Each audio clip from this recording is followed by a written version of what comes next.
So I mentioned in my video on reading backwards that there is a cluster, and actually several clusters of thinkers addressing the question of what has gone wrong with the world.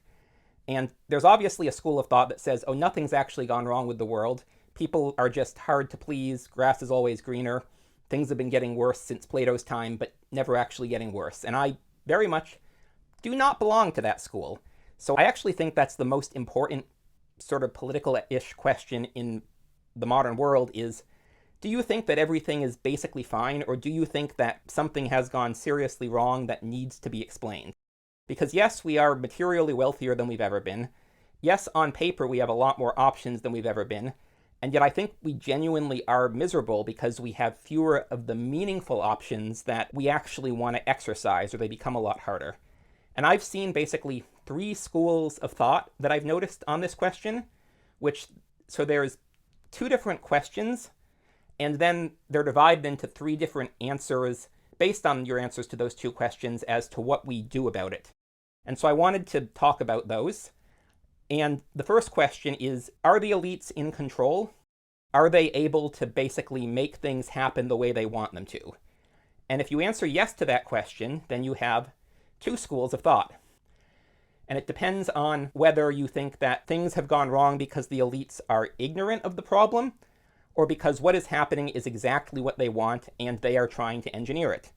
And so the first school that says, oh, the elites are ignorant, I have 2 examples. We have Dream Hoarders by Richard Reeves and Alienated America by Tim Carney, which I have talked about before.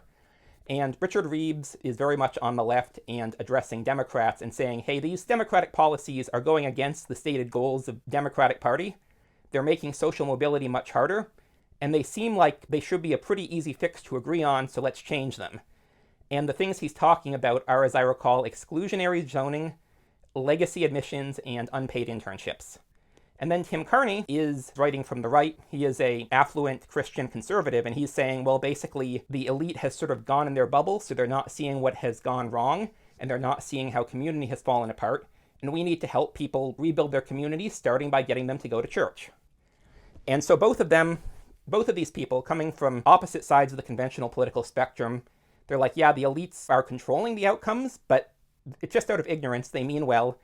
And if we can get them to do better, we can have a better outcome. So that is the first school of why everything has gone wrong and what we do about it is basically the elites are in control, but they're ignorant. So if we inform them of the problem, they will work to fix it and fix it successfully. And then the opposite school, where you believe the elites are in control, but they know what they're doing and they're doing it deliberately. Again, I have an example from the right and the left. So we have Nima Parvini and David Graeber. And for both of them, early in their work, left-right distinctions were much more important because they were like, oh, it's the elites of the other side who are worse. And you'll see a lot of people say there's a stupid party and an evil party, and it's always the one that they consider less evil that's the stupid party.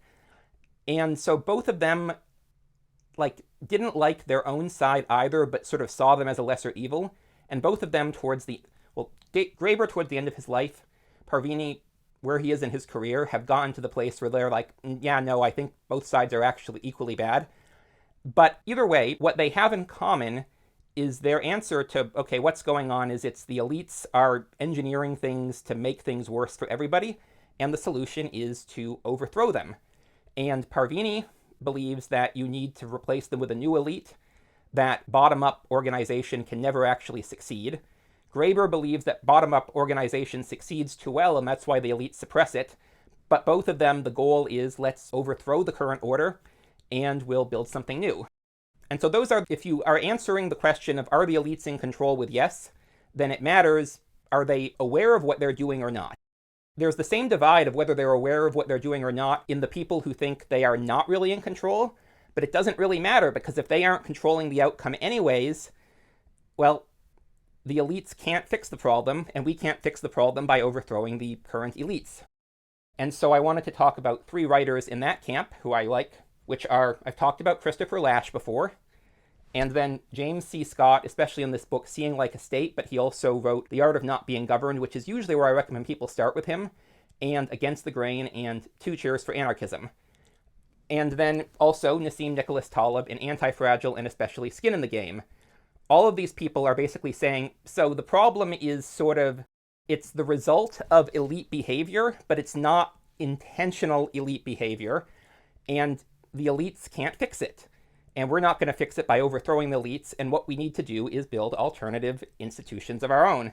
And the other thing about the Lasch, Scott, Taleb camp of, yeah, the elites might be causing it, but they're not in control, like they can't actually make the outcomes they want happen, is that the distinction between left and right becomes essentially irrelevant. And as I said, in the other two categories, they also sort of reach that conclusion to some degree, but it really, in this category, it becomes a big thing.